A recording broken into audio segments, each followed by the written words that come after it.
ने माया लेखन प्रणाली का हवाला दिया।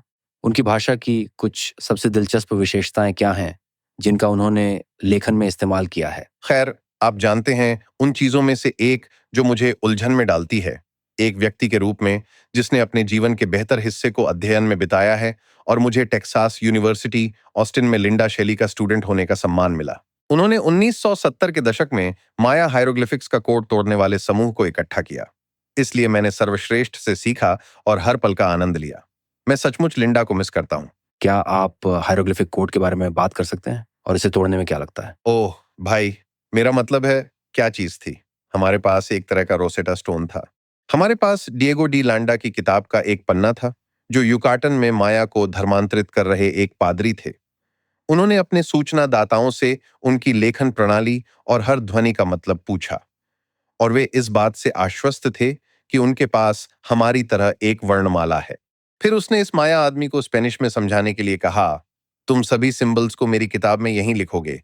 यहाँ ए लिखो, यहाँ बी लिखो, यहाँ सी लिखो। और उस आदमी ने बस सभी ध्वनियां लिख दी जो पुजारी ने उसे लिखने के लिए कहा। और आप यकीन नहीं करेंगे, लेकिन वे सचमुच हमारे सिलेबल्स की तरह थे। वे स्वर और व्यंजन के कॉम्बिनेशंस थे। वे सिर्फ एक वर्णमाला नहीं थे। जी हाँ, वे वर्णमाला नहीं थे, बल्कि वह हमारी एक प्रकार की रोसेटा स्टोन बन गई। मुख्य बात यह है कि माया अभी भी वही भाषा बोलते हैं।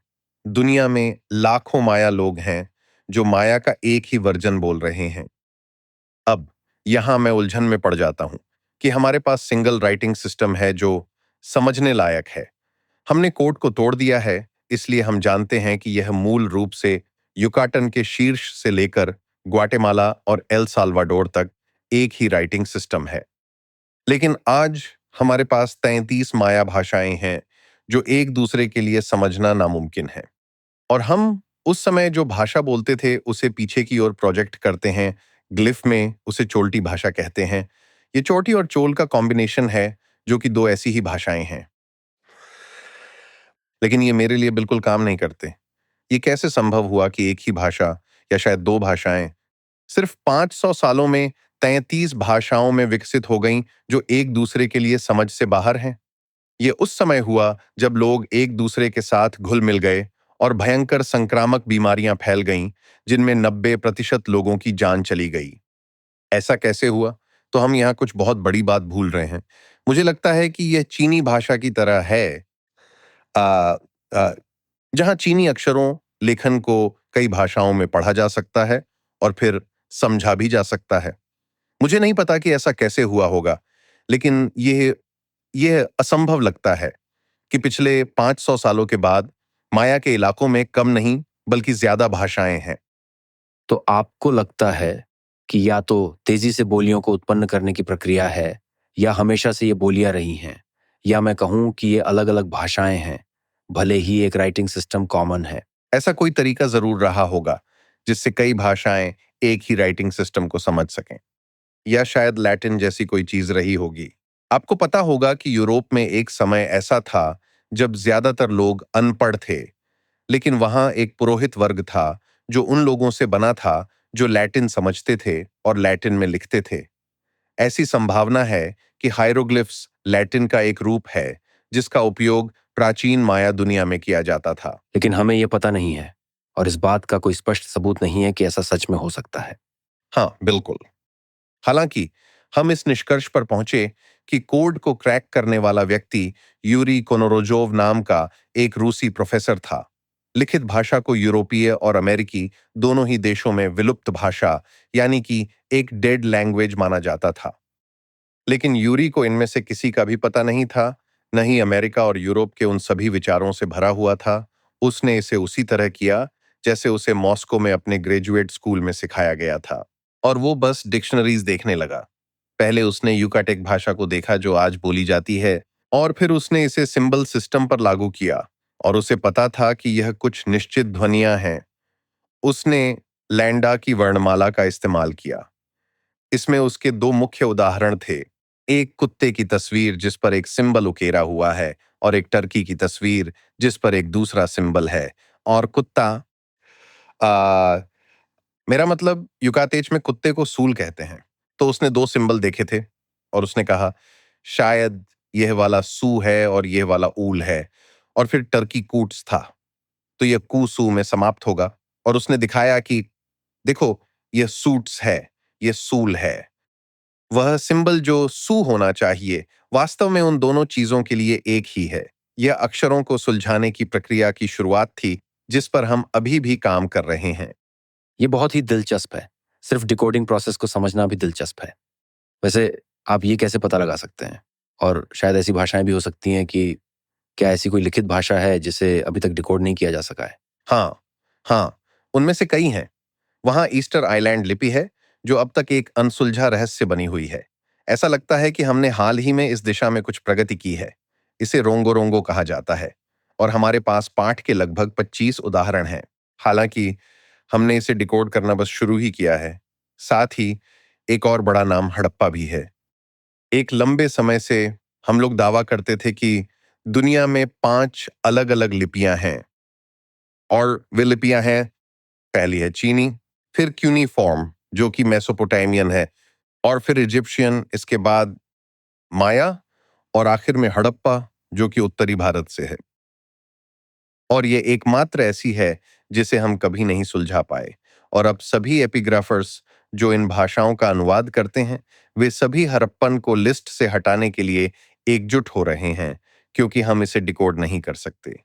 इसका सिंबल सेट काफी बड़ा था और कोई इसे हल नहीं कर पाया, और अब वे कह रहे हैं कि यह सिर्फ एक जटिल सिंबल सेट है और बोले गए शब्द को नहीं दर्शाता।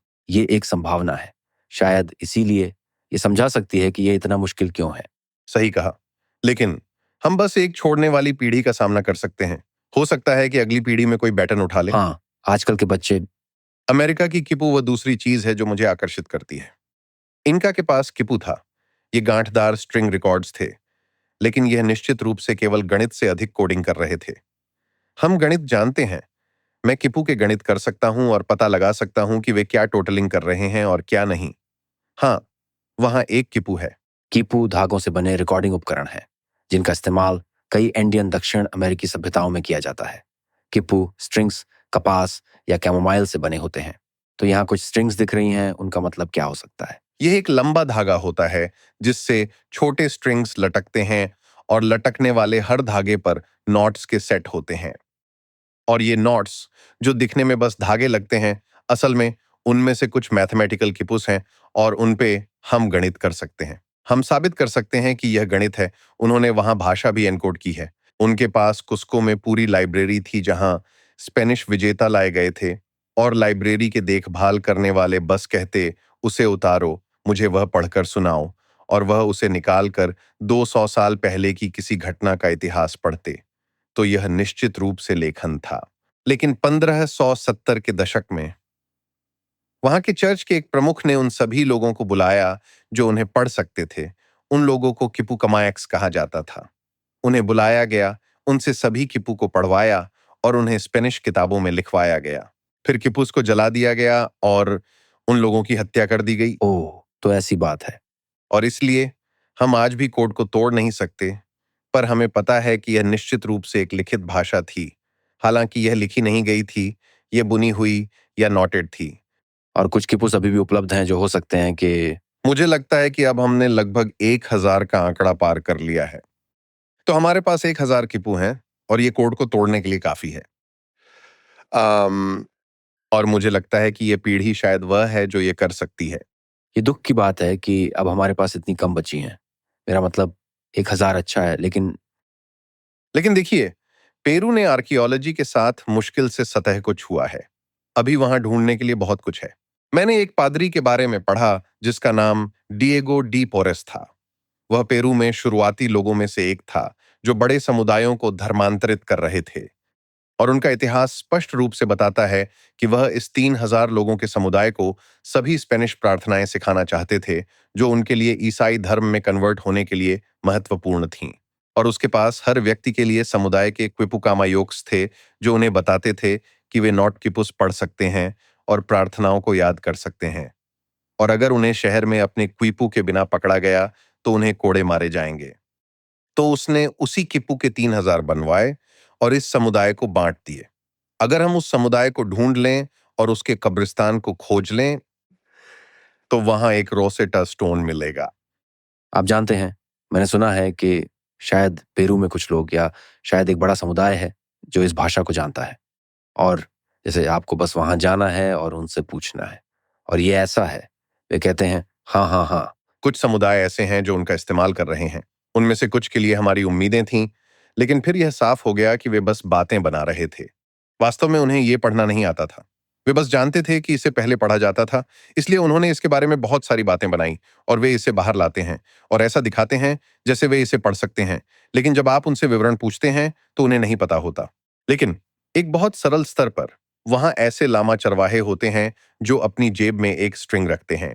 इन स्ट्रिंग्स में उनके पास जितने लामा होते हैं उतनी नॉट्स होती हैं, और फिर उनके पास जानकारी की सब कैटेगरीज होती हैं, जैसे ये बीमार है, हमने इन्हें खो दिया है, ये गर्भवती है।